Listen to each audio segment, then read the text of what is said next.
Olá pessoal, tudo bem com vocês? Bem-vindo ao nosso canal. Vamos dar continuidade ao nosso estudo do livro do Apocalipse. Estamos no segundo estudo, analisando o restante do capítulo 1, os versos 9 ao 20. Se você chegou aqui agora no canal, não deixe de assistir o primeiro estudo. Vamos estudar todo o livro verso a verso. Então não deixe de se inscrever no canal e ativar a notificação para ser avisado quando sair o próximo vídeo.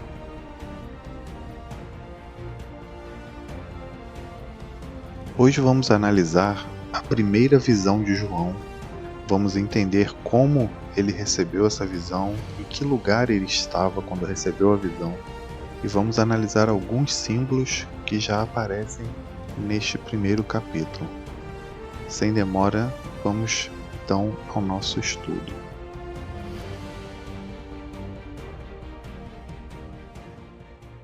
No estudo anterior, vimos como João revela para nós a importância do livro.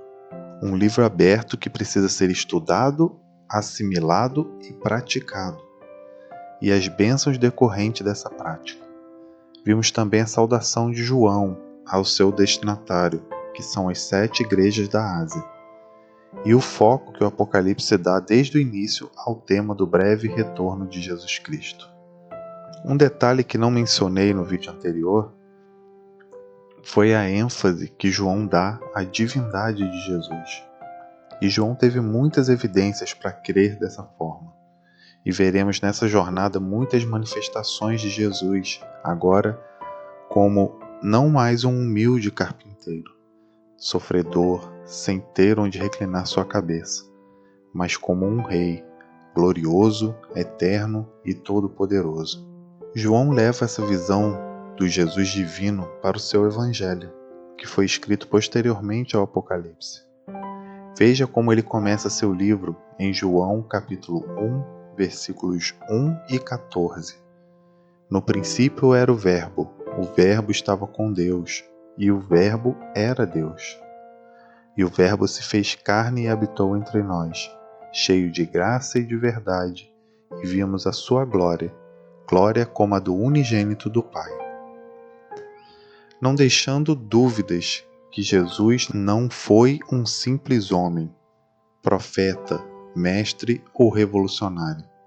Ele é o Deus eterno encarnado, que veio a este mundo para dar um fim ao pecado, ser nosso substituto, nos resgatar da prisão que nos encontrávamos e nos dar direito a uma vida eterna ao seu lado. E por falar em prisão, era literalmente em uma prisão onde João se encontrava. Vamos ler o verso de Apocalipse 1, verso 9. Eu, João, irmão e companheiro de vocês na tribulação, no reino e na perseverança em Jesus, estava na ilha chamada Patmos, por causa da palavra de Deus e do testemunho de Jesus. João estava isolado nessa ilha do mar Egeu, preso por testemunhar de Jesus e da palavra de Deus. E podemos perceber em suas palavras a sua preocupação por seus companheiros, discípulos, que possivelmente estavam passando também por perseguições. Ele estava ali preso, próximo aos seus 84 anos de idade, por volta do ano 94 depois de Cristo. Domiciano era o imperador romano na época e foi responsável por uma feroz perseguição aos cristãos, levando João ao exílio, e isso explica por que João parecia tão preocupado com o futuro da igreja. Quem sabe, como resposta às suas súplicas, João recebe uma visita inesperada. E queridos, Deus é maravilhoso. Ele nunca deixa um filho seu sem respostas. Vamos ler os versos seguintes. Acompanhe comigo os versos 10 e 11. Achei-me no Espírito no dia do Senhor, e ouvi atrás de mim uma voz forte, como de trombeta, dizendo: Escreve num livro o que você vê e manda-o às 7 igrejas: Éfeso, Esmirna, Pérgamo, Tiatira, Sardes, Filadélfia e Laodiceia. Aqui vemos que João, apesar de sua solidão e distância dos amigos e irmãos, sua comunhão com Deus permanecia forte e inabalável.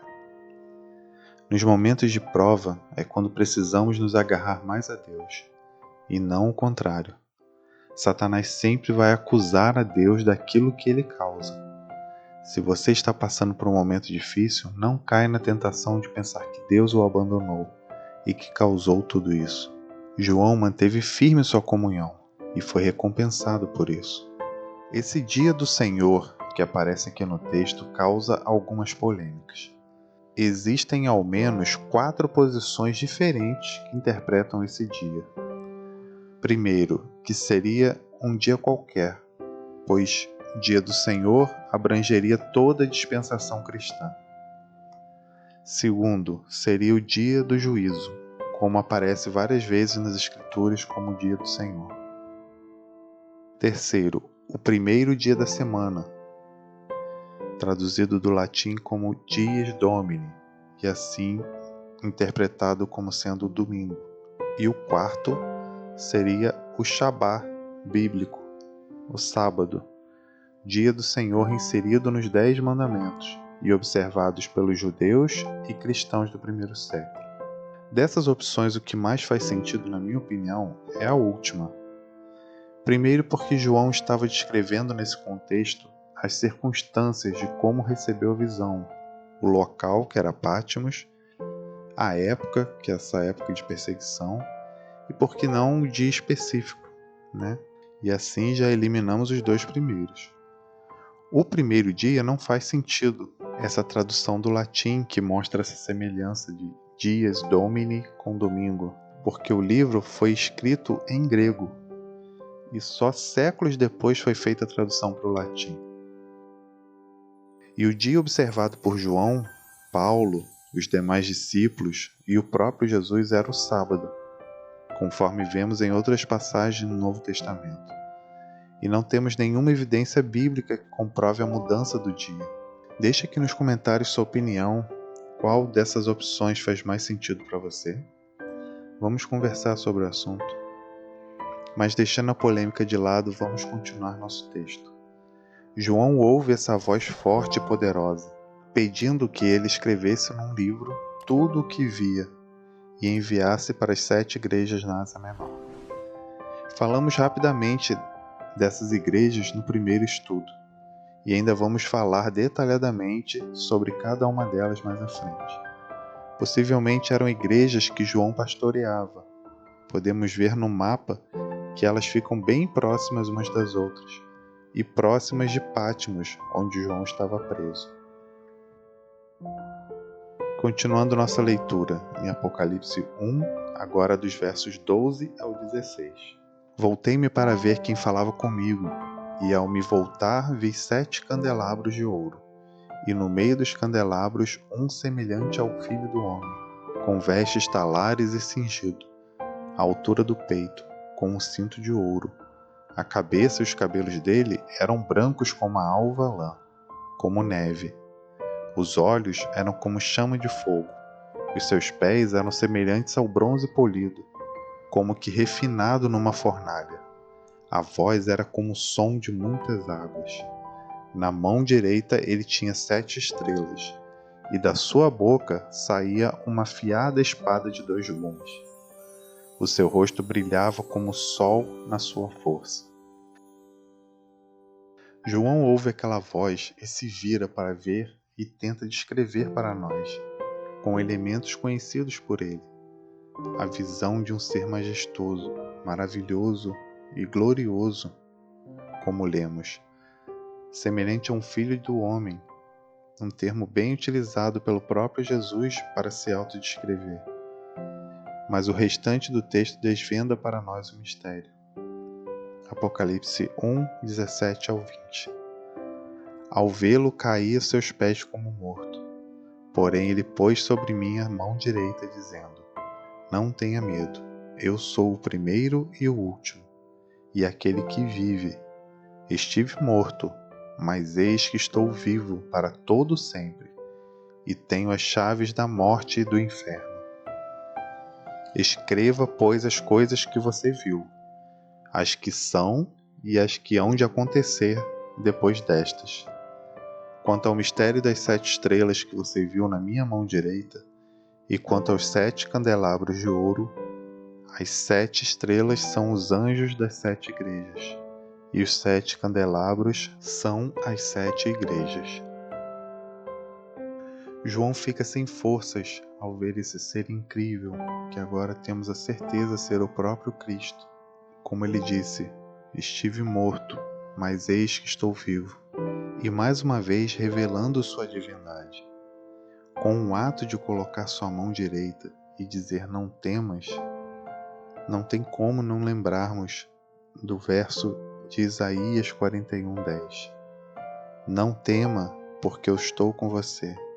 Não fique com medo, porque eu sou seu Deus. Lhe dou forças, sim, eu o ajudo. Sim, eu o seguro com a mão direita da minha justiça. Esse é o nosso Deus eterno, o primeiro e o último, o grande eu sou, nosso Senhor e Salvador Jesus Cristo, aquele que venceu a morte e tem a chave para trazer de volta à vida todo aquele que morrer crendo em seu maravilhoso nome. Entregue hoje mesmo seu coração a Jesus. Não tenha medo. Confie na sua direção e no amor que Ele tem por cada um de nós. Nosso texto de hoje termina com Jesus mais uma vez orientando João a escrever tudo o que via e já nos dá um vislumbre de que haverá não só eventos passados, mas presentes e futuros também. E finaliza explicando 2 mistérios: as estrelas na sua mão direita, que são anjos das igrejas, ou seja, os mensageiros ou líderes dessa igreja. Podemos dizer os pastores dessas igrejas. Jesus o leva pela mesma mão direita que apoiou o nosso querido ancião João. Jesus está te guiando, querido líder, querida líder. Continue confiando na direção do nosso querido Mestre Jesus Cristo. E os candelabros por onde Jesus andava são as próprias igrejas, ou seja, Jesus está presente na sua igreja, está andando no meio dela, não só na época de João, mas ao longo da história, como veremos já no próximo estudo. Afinal de contas, Ele mesmo nos prometeu: eis que estou com vocês todos os dias, até o fim dos tempos. Que Deus te abençoe e te guarde. Se gostou do estudo, não esqueça de deixar o seu like e compartilhar com seus amigos. E se ainda não é inscrito, se inscreva e ative as notificações para ser avisado ao sair nosso próximo estudo. Obrigado por nos assistir até aqui. Fique com Deus e até nosso próximo estudo, onde começaremos o capítulo 2. Um abraço, até lá!